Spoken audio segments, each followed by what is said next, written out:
¿Qué hubo, pod audiencia? Yo soy el Sabueso y vengo a contarles un chisme muy cabrón. Si ustedes tienen el interés, la inspiración, la motivación, el arranque, la fuerza, el poder, el mojo o simplemente las ganas de hacer un podcast, Anchor es la mejor forma y la más fácil de hacerlo. Por si no han escuchado de este pedo, agárrense. Es gratis, homie. Te proporciona herramientas que te permitirán grabar y editar tu podcast, ya sea que lo hagas desde una PC o desde tu celular. Anchor también distribuirá tu podcast para ti, para que pueda ser escuchado en Spotify, Apple Podcasts y muchas plataformas más. Así podrás presumir tu contenido en todas las comidas familiares. Y no solo eso, sino que también podrás ganar dinero de tu propio podcast, sin la necesidad de un número de audiencia establecido. Así es, querida audiencia, tal y como lo escucharon, usar Anchor es un verdadero amor y tiene todo lo que necesitan en un solo lugar. Así que si les prende ser podcasters, descarguen la app o entren a anchor.fm.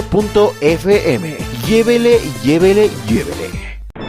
Han llegado a la tierra de la polémica. Esto es A la Torre del Amo Oscuro. ¡A darle!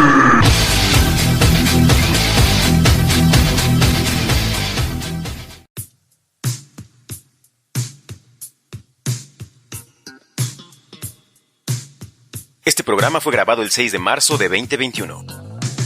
¿Qué transita, amigos podescuchas? Bienvenidos una vez más a la Torre del Amo Oscuro. Y ya se armó chingón el pedo porque está con nosotros la politóloga Magali Germán. Bienvenida, Magali. Muchas gracias. Charlie, John, también es un placer estar con ustedes como siempre, bros. Pues vamos a darle. Hey, pod audiencia, así venimos con todo. Hoy Maggie viene a hablarnos un poquito desde su perspectiva de cómo es ser mujer en México, los retos que se enfrentan sobre todo en la política y un caso bien especial, cómo lo es Félix Salgado Macedonio, un impresentable, un agresor sistemático, histórico, que no viene nada bien a la política de nuestro país. Entonces va a estar con todo, dándole bien duro al tema y sobre todo a próximas fechas del 8M. Fuertísimo. También, por favor, es una duda que yo quiero preguntar sobre la violencia política de género. Me imagino que nos vas a dar por ahí una muy buena información, sobre todo con lo del Macedonio. Y pues, por favor, Magali, este es tu espacio. Adelante. Claro, compañeros. Pues primero me gustaría tocar el tema de cómo es ser mujer en México, como bien lo comentaba Jonah. Yo creo que ser mujer en un país como México es sinónimo de lucha. Todo el tiempo nos enfrentamos a diferentes retos, violencia en todos los ámbitos, en todos los espacios. Desde el círculo 1 nos encontramos con violencia dentro de la familia, con nuestras parejas, los esposos, después en el trabajo, después también en el transporte público. Entonces todo el tiempo estamos siendo violentadas, así que sí, ser mujer es totalmente sinónimo de lucha. Ahora bien, como nos vamos a ir hoy con el ámbito político, pues me gustaría iniciar citando a una investigadora de estos temas como lo es Heidenberg, que dice que las mujeres políticas se enfrentan muchísimo más retos que los hombres políticos, ¿no? Y ella decía que había 7 procesos que las mujeres eventualmente íbamos a pasar. El primero, pues ella decía que era elegirnos a nosotras mismas. En este imaginario colectivo en el que las mujeres tenemos características como ser muy sensibles, tratar asuntos con el corazón, entre comillas. Entonces esas características, ese perfil no encaja con lo que se espera de una persona política. Sin embargo, a lo largo de la historia hemos demostrado que sí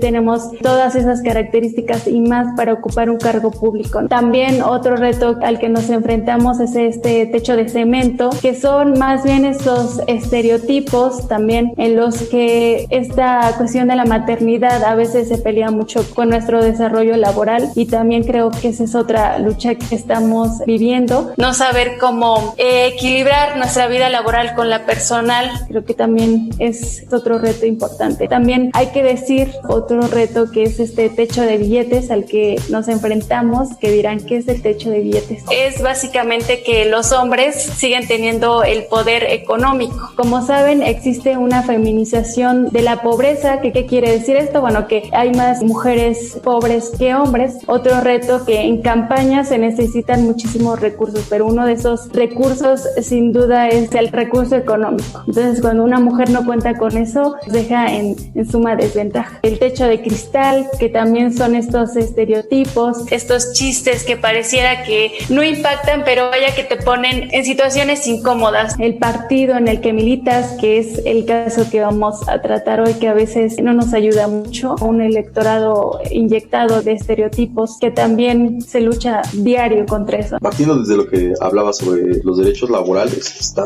fuertísimo porque es mucho el tiempo de explotación que requiere invertir tanto hombres como mujeres para poder cubrir sus necesidades básicas, y desafortunadamente, precisamente por esos estereotipos y por la imposición del patriarcado, es que estas mujeres que tienen que criar a sus hijos solas, pues no tienen justicia porque no se persigue lo suficiente ni se garantiza que realmente los padres varones cumplan su responsabilidad jurídica, y sin duda que impacta en lo político. Pero me atrevería a decir que ahí el problema de fondo es anterior. Y obviamente la lucha feminista es indispensable porque es sanadora. O sea, la lucha feminista es la lucha de la humanidad, porque no solo busca la reivindicación de sus derechos, sino que también pues nos da nuestra terapiada para que nos quitemos los pinche changos y vayamos obteniendo también el beneficio de una nueva forma de socialización. Me queda bastante claro. La violencia política ya de por sí es un clásico de la humanidad, pero la violencia política de género está muy fuerte porque echa para atrás cualquier avance social que se pueda tener en materia de respeto a los derechos electorales de las personas. Es como si no hubiera pasado realmente nunca al hacerlo sobre un género, porque es revictimizante, segrega, discrimina de todas las formas. Y en el caso de Salgado Macedonio, pues es una bofetada en la cara y con toda la evidencia, o sea, como si no sobraran. Y sigue habiendo mucho valor político, ¿no? Y se politiza el asunto y ahí otra vez, ¿no? Se revictimiza. Es como si se prostituyera el dolor ajeno. Es una cosa bastante aberrante y Morena creo que no está haciendo ahí un buen papel para nada. Ahorita sí está saliendo totalmente la pus que ya se veía venir, ya estaba hinchada, todo el mundo veía el granote, pues ahora sí ya está saliendo. Yo veía por ahí que tú también traes ahí alguna opinión sobre Morena y me gustaría escucharlo desde toda esta perspectiva. Bueno, mi opinión sobre Morena es que definitivamente cometió un desacierto demasiado grande que yo creo que le va a costar, no sé si electoralmente, porque la oposición no tiene un proyecto que ofrecer, pero sí que le va a costar moralmente, sobre todo porque Morena es un partido que navega con bandera de justicia y creo que aquí sí le falló muchísimo. Ahora, bueno, ya resolvió, ya la Comisión Nacional de Honor y Justicia de Morena respondió al respecto, ya le pidió a la comisión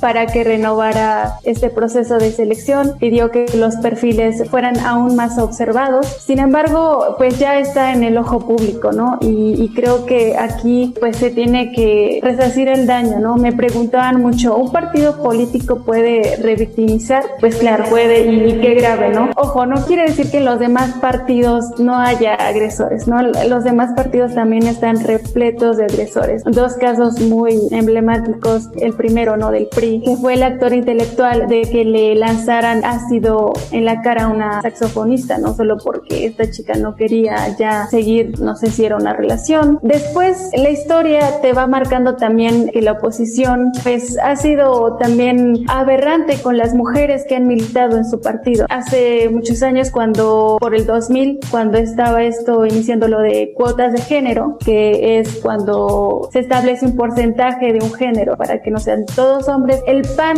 dio como un recurso de inconstitucionalidad para que se revocara esa cuota de género, porque ellos decían que no estaban de acuerdo en que se diera eso, porque cómo iban a ofrecer puestos a mujeres. Esos partidos son los mismos que les quitaban los cargos a las mujeres cuando ya los habían ganado. Y tenemos ese famoso caso de las Juanitas, donde las hicieron renunciar. Esto no quiere decir que los demás partidos no tengan agresores, desde luego han tenido y han defendido. Simplemente que ahora se ha hecho muy famoso este caso porque claro, es el partido que está en el poder, pero creo que Morena tuvo una tarea moral que cumplir, en cierta medida ahora ya la cumplió, pero también hay que decir que fue gracias a los movimientos feministas y por supuesto a las mujeres que militan y simpatizan en ese partido. Pues enteramente de acuerdo, creo que Maggie, además de tocar el punto de que ser mujer en la política es sinónimo de lucha, también nos da el mensaje claro de rebeldía contra el status quo. Un espacio que históricamente se dominaba por hombres, hoy nos viene a plantar la cara de que también las mujeres lo enfrentan. Obvio, hay diferentes tipos de mujeres en nuestro México, hablando de papel. No es lo mismo. En México la política está cortada por 3 ejes, ¿no? De género, económico, y no es lo mismo hacer una mujer indígena pobre de Guerrero a ser una mujer de tez blanca que vive en Polanco. Entonces creo que son distintas realidades y cada una vive un contexto diferente. Aunado a esto, pues una de quienes acusa a Salgado Macedonio es del mismo Guerrero, y el hecho ocurrió hace 20 años casi, cuando esta era menor de edad. Creo que aquí los partidos políticos cumplen o siguen cumpliendo una deuda para con la ciudadanía mexicana. O sea, además de la labor moral o de decencia que tanto apremia el presidente, no va más allá de abrir nuevos cuadros a estas mujeres. Yo creo que en Morena, específicamente en Guerrero, hay mujeres que militan en el partido y que tienen la capacidad para también participar en la gubernatura y que no solo sean tomadas en cuenta por popularidad o por elecciones. Salgado Macedonio ha sido un tipo que ya ha tenido varios espacios dentro de la política, ha sido senador 2 veces, ha sido diputado y ha sido alcalde con resultados no tan loables, sino más bien algo desastrosos, y por una cuestión política viene a ocupar un cargo que hoy viene a ser muy atacado por los medios, y dice el presidente a calumniar, que esto se sale fuera de contexto porque a fin de cuentas las acusaciones siguen existiendo y es labor de que se llegue a una investigación y de que se amerite. Morena optó a hacer una nueva encuesta, pero Salgado Macedonio no está completamente fuera de, va a seguir disputando para ser candidato dentro de. Entonces creo que Morena puede reivindicar esta deuda para con la sociedad, identifica que el sistema de partidos está roto y está en descomposición, no solo por Morena, sino como la oposición también no presenta un candidato que sea realmente un ejemplo de lo que no debe ser el candidato de Morena. Me gustaría retroceder un poco más. Es que estamos considerando que Morena ya es un partido político y yo no creo que lo haya sido. Digo, probablemente en papel, probablemente en cuestiones de institucionalidad lo haya sido, pero para que un partido político se vuelva un partido verdaderamente tiene que haber sido primero una fuerza política, y la fuerza política nunca se concretó, más bien eran acuerdos hechos a través de Andrés Manuel, y donde todas las personas que vieron oportunidad de subirse al tren lo hicieron. Cuando a Gibran le inventaron que se había robado dinero de no sé dónde, que muchas personas estaban diciendo que Mario Delgado era quien siempre había estado al lado del presidente y que estuvo desde el inicio y que por esa génesis de su partido tenía el derecho y el dedo de Dios marcado para que fuese el presidente del partido. No podemos hablar hoy de Morena como sí podemos hoy hablar del PAN y del PRI, de los demás partidos políticos. Nunca se concretó como un partido que dijeran, a ver, esta es nuestra filosofía de partido, estos son nuestros estatutos muy claros, esta es nuestra forma de cómo elegimos a nuestros cuadros, esta es la manera de cómo formamos a las personas que son simpatizantes y que tienen algún tipo de potencial para poder dirigir algún tipo de responsabilidad pública. Güey, apenas llevan 2 años en la administración, no tienen ni la capacidad de organizarse para determinar ciertas candidaturas y ya les piden las peras a 25. No por eso quiero quitar de responsabilidades de lo que ocurre. El oportunismo de los partidos que se sacaron ahorita sus fotos de somos los partidos feministas que representan a la mujer y estamos luchando por sus derechos. Si no mames, el PAN que cuántas veces ha bloqueado en todos los estados donde tiene poder lo del aborto. El PAN sí es antifeminista, tal cual. Yo creo que podría ser una definición muy correcta de ese partido político. El jefe Diego, al entrar de nuevo a las redes, nos está recordando las perlas de ese partido.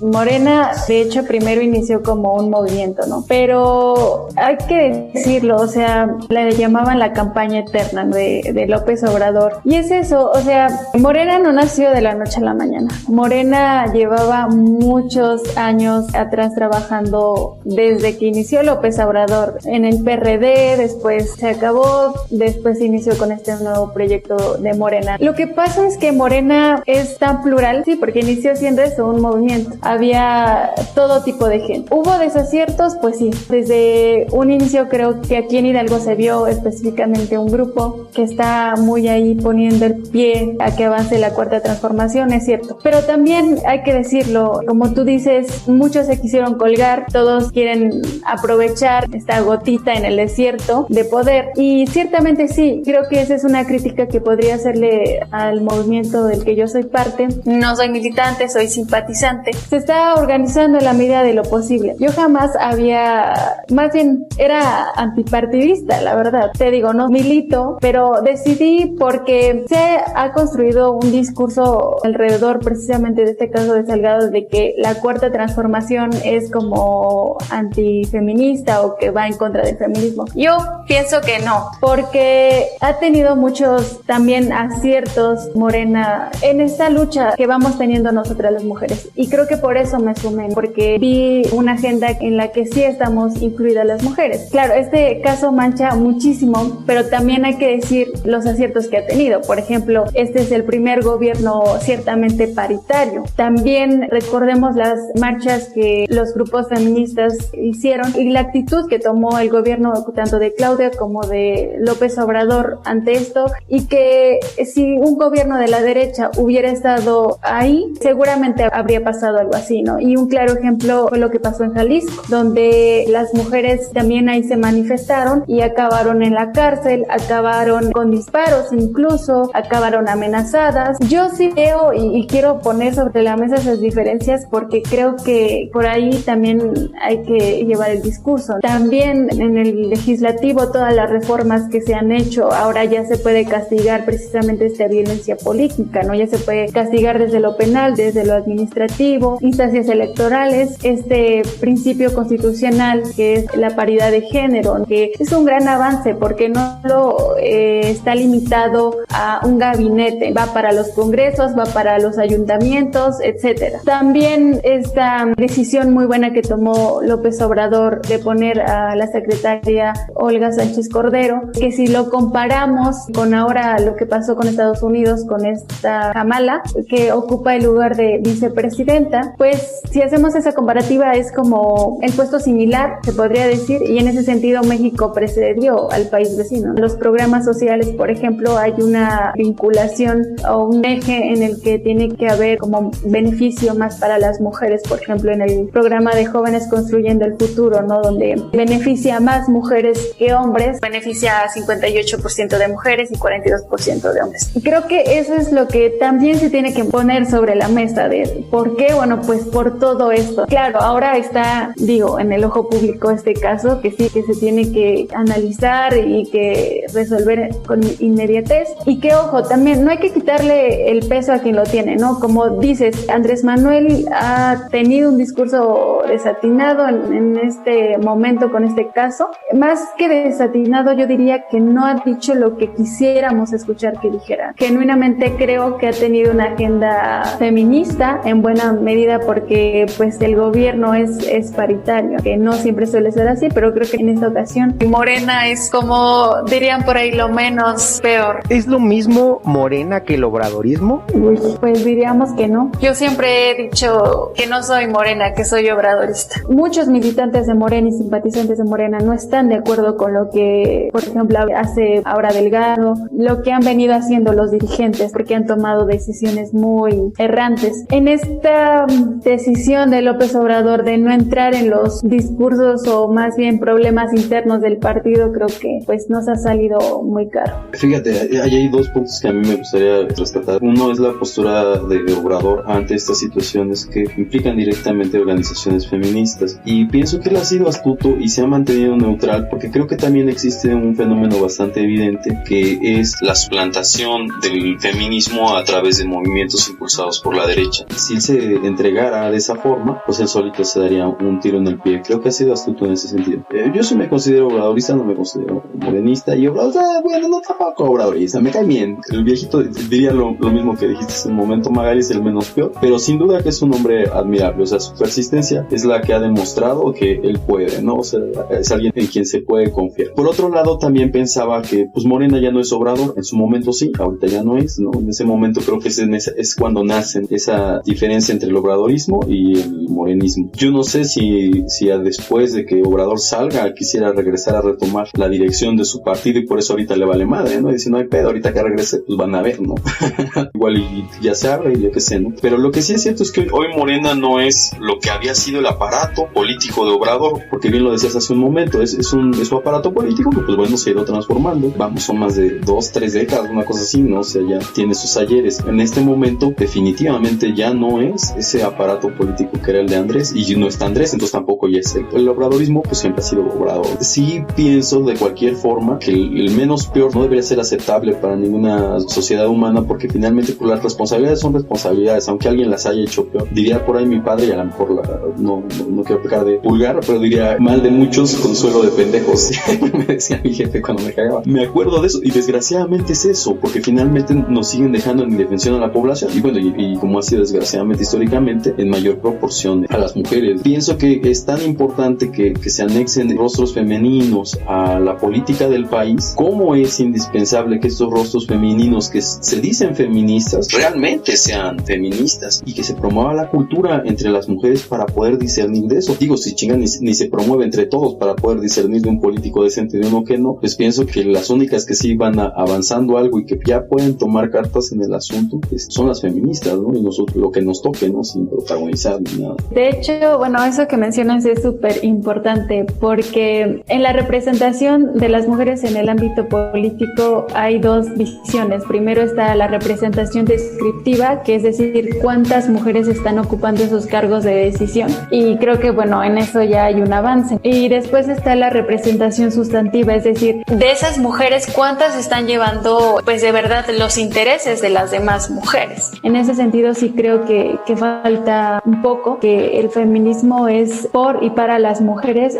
Yo diría que más bien debería llevarse con perspectiva de género. La perspectiva de género es esa visión, decía una maestra que tuve en un diplomado, decía, es como si te pusieras unos lentes violeta y pudieras ver cómo percibe el mundo las mujeres, cómo es de violento, qué tipo de violencias han vivido, cómo podemos resolverlas de alguna manera. Por ejemplo, cuando estás en un bosque y te paras enfrente, solamente ves ciertos árboles, ¿no? Y ves que puedes percibir que todo está bien. Si te pasaras a ver desde otro punto, verías que quizás ese árbol está más chueco, que quizás ese árbol está muy pequeño, etcétera. Ver desde otra perspectiva las diferentes situaciones de todas las mujeres, ¿no? Hace rato decía Jonah algo muy interesante sobre no es lo mismo ser una mujer blanca de Polanco que una mujer indígena, y lo dice bien, esta interseccionalidad también se necesita mucho, ¿no? Saber que hay diferentes realidades, entenderlas y también traerlas a la política, traer mujeres indígenas, escucharlas, saber cuáles son sus necesidades, ¿no? Porque bueno, yo puedo hablar desde mi posición y mi realidad es diferente a la que pudiera tener una compañera de, por ejemplo, de Acasochitlán, que tienen población indígena, ¿no? Está bien interesante, fíjate que me quedé pensando en los movimientos, en que, por ejemplo, AMLO no deja claro si es feminista, si no es feminista, sino que sigue teniendo marcadas su agenda, y enfatizo en que hay diferentes tipos de agenda, en este caso la agenda política, la agenda de gobierno y la agenda ciudadana, y hoy anexaría la agenda feminista. Digo, el año pasado en la marcha del 8M fueron más de 80,000 mujeres, y como bien dijo Maggie, se respetó, se comprendió, y creo que AMLO lo entiende bien porque sabe que es un movimiento, sabe que las marchas o este tipo de manifestaciones expresan el sentir de una mayoría que probablemente no se ha sentido escuchada, y como dice Maggie, no se han visto desde sus anteojos, esta caleidoscopización. Lo entiende bien, y dentro de toda esta efervescencia hablaban mucho de romper el pacto, del statu quo, de presidente rompe el pacto. A mí sí me gustaría, Maggie, que nos digas a qué pacto hacen referencia, qué es este pacto patriarcal. Primero me gustaría comentar que AMLO no puede ser feminista. Hay feministas que dicen que los hombres pueden ser feministas, pero a mi punto de vista los hombres no pueden ser feministas.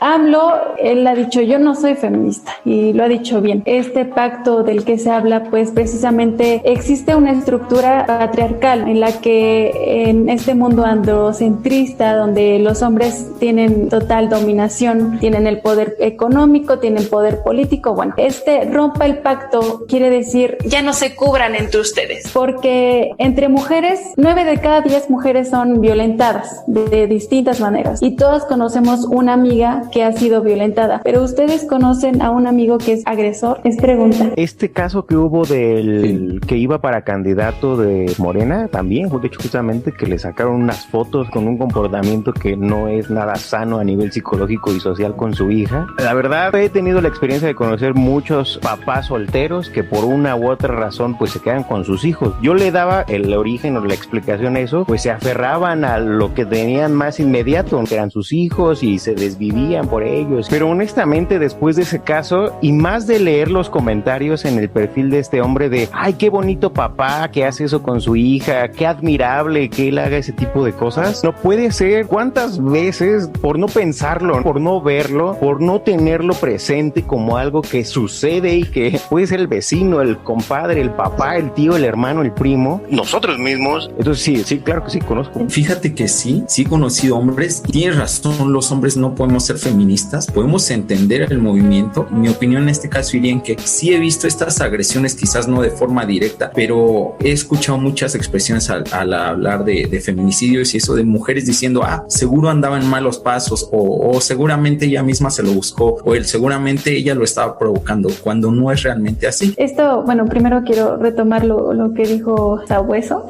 Este caso que mencionas de este candidato que se toma fotos muy extrañas con su hija, pues sí, o sea, es aberrante que ocurran este tipo de cosas, pero ¿sabes qué? Estamos tan rotos como sociedad. Creo que, insisto, la perspectiva de género tiene que estar en todos lados, porque solo así te puedes dar cuenta de, por ejemplo, te puedes llegar a cuestionar ese tipo de situaciones. No solo dices, es un papá amoroso, no. O sea, dices como algo no está bien acá, algo no encaja, es su hija o qué pasa. Solo viéndolo desde una visión con perspectiva de género es que podemos entender ese tipo de situaciones. En la sociedad, pues como dijimos, hay pues muchos estereotipos. El término creo que no está bien planteado, pero sí, evidentemente hay mujeres que tienen conductas muy especiales, ¿no? Como pues sí, tienen un hijo y una hija sin distinción, hija sírvele a tu hermano y esas situaciones. No quiero decir normal porque estaría yo cayendo en un error, pero pues sí nos podemos encontrar situaciones así porque precisamente así nos educaron. Estructura patriarcal, de nuevo, en la que nos educan a las mujeres sumisa, atiende a tu marido, atiende a tu hermano, sé muy sensible, sacrifícate todo el tiempo por la persona, este amor también malentendido. Repito, no sé si el término esté bien planteado de mujeres machistas, pero sí hay mujeres que obviamente van a adoptar conductas patriarcales porque así fuimos educadas. Y es difícil para todas y todos, no es fácil para las mujeres porque una mujer que ha sido educada de cierta manera y todo te explota de la nada y te empiezas a cuestionar todo. No es fácil para nadie, incluso para mí fue difícil, ¿no? Entender muchas cosas. Entonces, yo entiendo que para los hombres evidentemente también,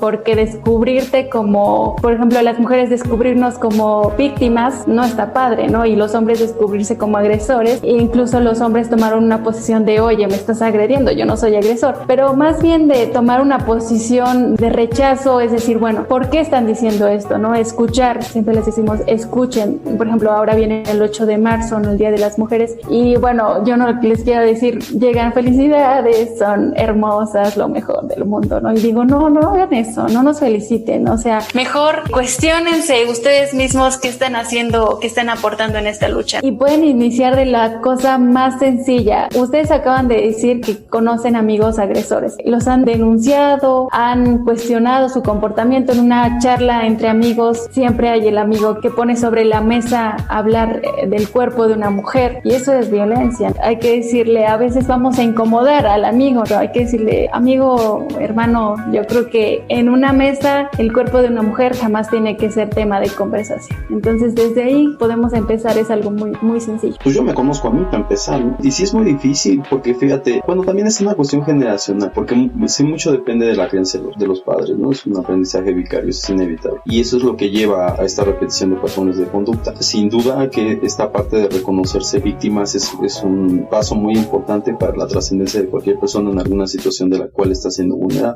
En este caso, pues las mujeres, ¿no? Pero cualquiera que tiene las cadenas puestas le cuesta mucho trabajo darse cuenta de que las trae. Y cuando las traes, el aceptarte esclavo, es decir, o víctima, pues todavía te causa mayor dificultad. La población mexicana en general, y bueno, los hombres mexicanos tenemos un sentimiento de inferioridad, de derrotismo, etcétera. No es una cuestión también cultural y política. Y el poder lidiar con eso al grado de poder aceptar, o bueno, yo lo he observado en mis congéneres y en mí mismo, la igualdad, la verdadera igualdad, que no existe un sentimiento de superioridad, causa del conflicto confort que se vive y el privilegio en el que uno está, es bien complicado, es algo muy muy difícil. Creo que también algo importante para esta transformación pues es el conocimiento histórico, que es algo con lo que venimos batallando desde milenios. Bueno, para la mayoría de la población, ¿no? Porque siempre hay unos cuantos que lo han acaparado, y eso sí nos permite darnos cuenta de esos logros y esos avances. El solo felicitar a una mujer sin conocer el trasfondo del 8M, ya dices, no mames, ¿no? Ya felicitar a los judíos del Holocausto, ¿no? O sea, son pendejadas, pero uno no se da cuenta de qué tan pendejo es hasta que conoce ese trasfondo histórico. Parte de la reeducación pues sin duda que tiene que ser histórica, para que además pues no se desvíe. Esta parte de los micromachismos igual es muy complicado. Yo de un tiempo para acá, sí, cada vez que me aviento una discusión por ahí con una mujer, luego sí pienso, cabrón, si es una cuestión razonable por la cual me estoy oponiendo, o en realidad pues nada más estoy con mis pinches micromachismos acá que no me doy color. Es bien difícil. Seguimos teniendo desafortunadamente, sobre todo en esos estratos de las clases sociales, un terrible prejuicio sobre la sexualidad y por lo tanto sobre la violencia sexual, y eso es lo que no permite que se evidencie. Desafortunadamente todavía causa mucho escándalo el reconocer estas situaciones, y eso hace que tanto hombres como mujeres muchas veces pues tapen las chingaderas que hacen, que los tíos, que los primos, que toda la bola de ojetes que andan ahí de abusadores. Es algo difícil el llegar al plano entonces de poder aceptar cosas que son más sutiles y que son cotidianas y abiertas, como la violencia económica o la violencia psicológica, la violencia verbal. Es un reto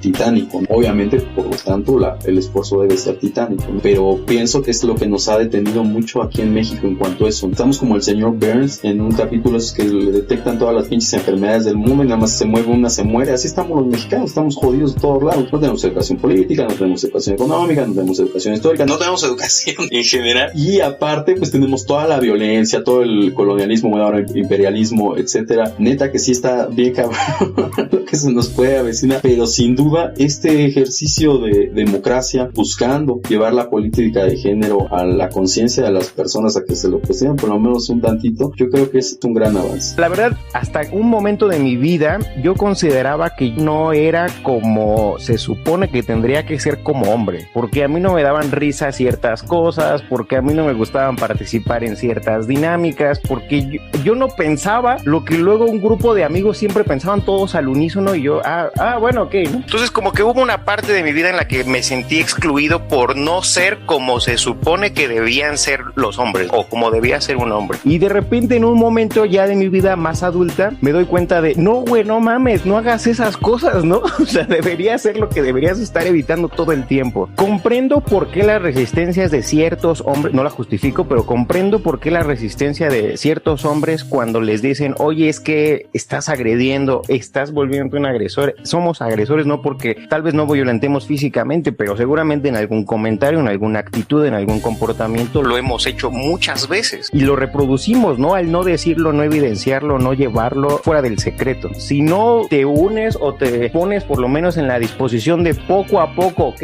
no voy a ser distinto de la noche a la mañana, sé que esto es un proceso que me va a tomar la vida, pero por lo menos la actitud de ya no ser igual y no justificar lo que he sido hasta ahora como lo correcto y aferrarme a esa idea. Yo creo que muchos hombres, si no agarramos el pedo, vamos a quedarnos fuera, y es justo. Entiendo que esta parte que dices, no feminista, sino con perspectiva de género, porque el feminismo sí es enteramente de las mujeres, y comprendo que esta parte, pues ni modo que eliminemos a la otra parte del mundo, o que las mujeres se vayan a otro planeta. Por el momento, pues tenemos que convivir con la gente que estamos en este planeta, pero lamentablemente los hombres, muchos hombres nos quedaremos como lastres, y creo que las mujeres ahí es donde están tomando justamente el papel protagónico que les toca, porque con mucha claridad hoy discursos de muchas chicas que están cada vez más conscientes, cada vez con menos miedos, cada vez con más certezas de lo que tienen que hacer, de que entre ellas es la respuesta, porque entre ellas sí hay cariño, sí hay amor, hay sororidad, hay esa hermandad que no encontraban en otros sitios. Decía una frase que escuché en algún sitio que no recuerdo, pero decía como el feminismo es la liberación de las mujeres y los hombres, solo que los hombres aún no se han dado cuenta. Y es cierto, porque a ustedes también los estamos liberando de alguna manera, no con esto que dices de yo no encajaba muy bien, los chistes para mí no parecían tan graciosos, y seguramente en algún punto te sentiste como forzado, ¿no?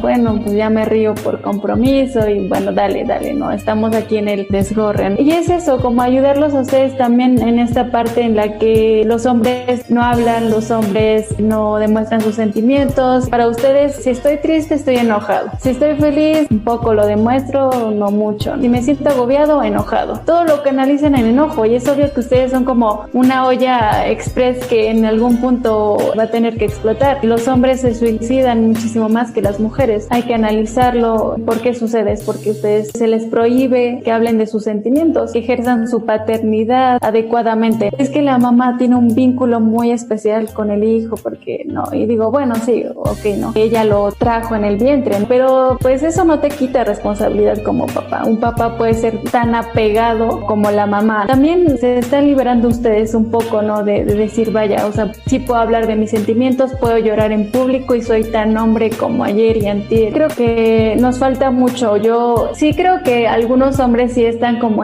medianamente entendiendo y se están adaptando, y creo que lo están haciendo bien, pero hay otros lados en los que definitivamente no. A mí me tocó dar una plática en una secundaria precisamente sobre derechos sexuales y el director así, no, ya.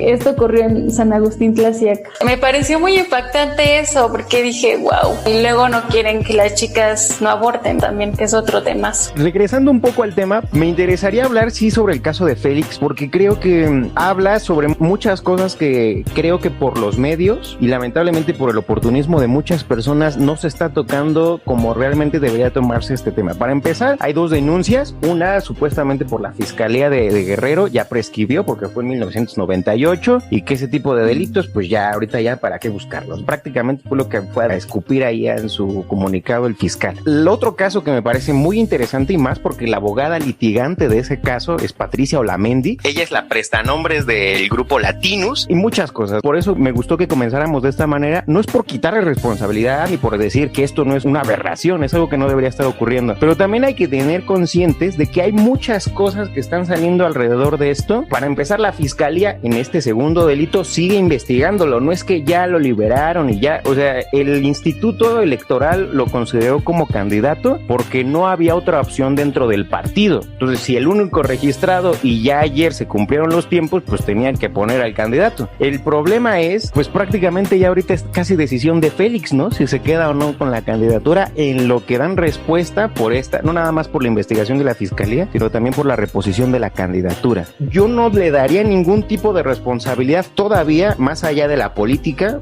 en cuanto a su partido, a López Obrador de, ya chole. Para empezar, él hablaba justamente de esto que les digo. Qué curioso que ese medio de comunicación venga y me pregunten en la mañanera, ¿no? Qué curioso que sea en este momento electoral. La responsabilidad de esto creo que es muy clara y creo que es de Félix Salgado Macedonio. Este güey es el que cometió los delitos, ese güey es el que tiene la candidatura y en él por el momento está la bolita en la cancha para saber qué se decide. Entendiendo que no es nada más guerra sucia, sino aquí hay un delito que hay que perseguir. Sí, como bien dices, cada uno tendrá su responsabilidad. No creo que Morena, bueno, ya lo asumió, pero aquí yo sí quiero decir que entiendo que señalemos un poco a Andrés Manuel y todo esto, pero quien coloquialmente se diría tiene dientes es la Fiscalía de Guerrero, que es la que ahorita está llevando los casos. Entonces no hay que quitarle peso a las autoridades que deben de resolver a la brevedad y hacer justicia a las mujeres. Creo que en ellos recae ahora todo el peso, y esa fiscalía se ha mostrado inútil en este caso. En Guerrero hay otros perfiles que bien podrían estar disputándose esta candidatura. Se le dio la candidatura porque, como bien dices, aún no hay sentencia, que también, o sea, eso lo tiene que hacer la fiscalía. La Comisión Nacional de Honor y Justicia de Morena no puede hacer eso porque sería un acto arbitrario, y además ahí el Tribunal Electoral pues entraría y revocaría totalmente esa decisión. Pero ahora hay que mirar a quien se tiene que mirar, que es a la fiscalía, que es la que tiene que resolver a la brevedad de este caso. Yo no he tomado postura sobre esta situación. Tengo por ahí también otra situación con Macedonio, porque está vinculado también con una cuestión del narco. Por ahí la periodista Anabel Hernández echó unos documentos acá según, pero yo no he visto los documentos exhibidos, nada más de su dicho. Pero hay alguna situación que a mí me causó un poco de ruido que vi acerca de una manifestación que hubo en el Zócalo de la Ciudad de México. Sin desviarme mucho del tema, regresando un poquito a lo que comentaba hace rato de esos movimientos que plagian al feminismo, me gustaría que me dieras tu opinión. No sé si te enteraste, eran como 20 manifestantes militantes. Y bueno, yo si por algo he reconocido el feminismo es porque su capacidad de organización es la mejor que hay en México, así, bueno, salvo que fueran sindicatos, pero bueno, esos son mafiosos. Pero el feminismo en México tiene una capacidad de organización que no se había visto desde hace mucho tiempo, que a lo mejor la última que hemos visto pues es el zapatismo. Fuera de eso, no las vi apoyando allá. Me imagino que debe haber también, obvio, feministas en Guerrero. ¿Cuál es su postura ante esta situación? Me gustaría que me enteraras de eso porque la neta no sé. Pues ciertamente, volviendo a lo mismo, ¿no? La oposición está tomando un papel pues que no le corresponde. Se está colgando totalmente de este movimiento que sí es legítimo. La oposición no puede ser feminista, o sea, la historia no lo dice. Ellos estuvieron en contra incluso de las cuotas de género. Cuando iba caminando la paridad, la pararon, que hacían renunciar a sus candidatas. Pues no, definitivamente la oposición no puede ser feminista de ninguna manera. Y creo que pues sí ha habido marchas que no han sido tan grandes, pues lo que pasó con Frena, bueno, pues así. Hagan de cuenta que es lo mismo. Entonces, pues sí, son oportunistas. Vi un cartel de un priista que decía: el PRI siempre ha luchado por la paridad. Y el que le haya leído un poquito de cómo se llevaron a cabo las reformas para obtener siquiera las cuotas de género, sabrán que el PRI jamás hizo algo por las mujeres. Yo creo que sí, que esa marcha que mencionas, la oposición está bombardeando con que la Cuarta Transformación va en contra del feminismo, que miren, que todo lo que decían era mentira. Pues no, porque está esta situación de Salgado, pero todos los aciertos que ha tenido, que mencioné hace rato, la alerta de género. Aquí en Hidalgo no hay una alerta de género. Y se le dijo a Simón Vargas hace aproximadamente 3 años que tendría que ser implementada y el señor no lo hizo. Y justo lo hizo como burla en un evento del 8 de marzo. Dijo que no, que la alerta de género en Hidalgo no era necesaria, que porque aquí no pasaba nada. Corte 1 en Facebook lleno de boletines de personas extraviadas, que hay que decirlo, la mayoría son mujeres y niñas. El PRI no puede ser feminista.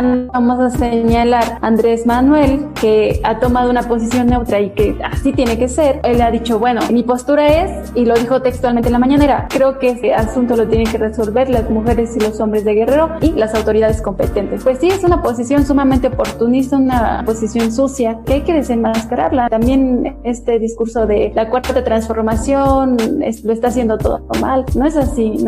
Entonces también eso hay que decirlo. Fuera de todas las responsabilidades que habría que adjudicar a cada miembro que está vinculado hoy, creo que es una buena oportunidad para tomar reacciones contra políticos de la clase de Félix Salgado Macedonio, porque las acusaciones, todo esto que tome relevancia, nutren a las democracias, o nutren principalmente a la democracia de México. Ellos nutren a la sociedad para abrir nuevos espacios, para tomar en cuenta medios virtuales, presenciales, para tomar armas y herramientas frente a casos como estos, para hacer nueva política, para romper el elitismo o este pacto, esta estructura patriarcal y sistémica histórica, también romperla o comenzar a declinarla, para efectivamente abrir espacio para mujeres que son competentes, o no solo para mujeres, también para personas, digamos, de preferencia sexual diferente. Hablando dentro de diversidad, también las personas con preferencias distintas en México sufren de mucho, de suicidios, de la no aceptación en la familia, etcétera, etcétera. Pero ese es un tema que ya tocaremos después. Sin embargo, todo esto ya da acceso a nuevos espacios y creo que es para mí la pauta de una nueva luz que se da a través de todas estas reacciones contra políticos de la clase de Félix Salgado y que pertenecen a una élite que no dan buenos resultados, que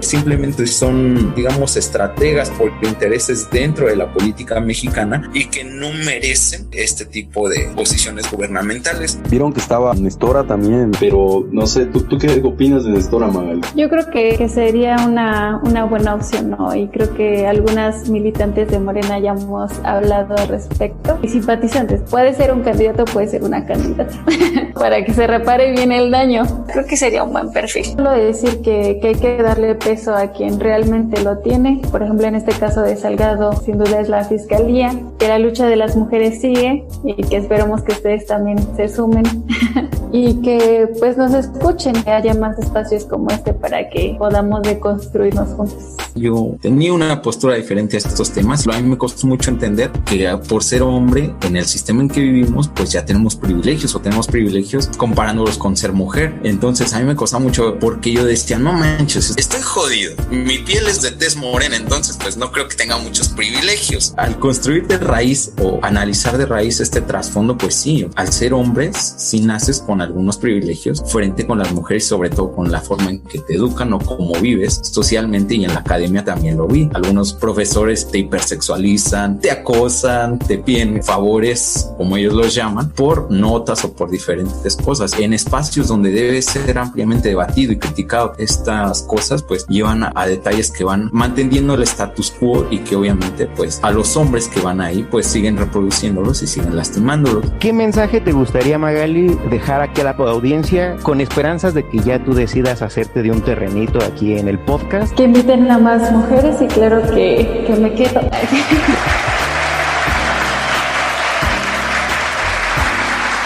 Yo creo que mi mensaje sería pues principalmente para las mujeres que busquen espacios como este, y para los hombres obviamente que las escuchen, que no busquen protagonismo, que las dejen ser, que este 8 de marzo no las feliciten, más bien sí trabajen en ustedes y pues sí, que la lucha sigue. Hay sótano, comedor, varias cosas en la casa del sabueso que todavía no han sido ocupadas. Sí, voy a pensar el nombre de la sección y vamos a hablar de temas bien importantes. Vamos a debatir sobre deconstruirme o resignificarme. Pues este fue el mensaje podescuchas al final de este capítulo. Nos vemos en la siguiente. Creo lo mismo que John, no dejes el cereal abierto. Bienvenida, Magali, fue una emisión más de La Torre del Amo Oscuro. Recuerden, amigos, no dejen que los amos oscuros los controlen, obsérvenlos todo el tiempo y estén alertas y paranoicos. Cuídense, hasta la próxima.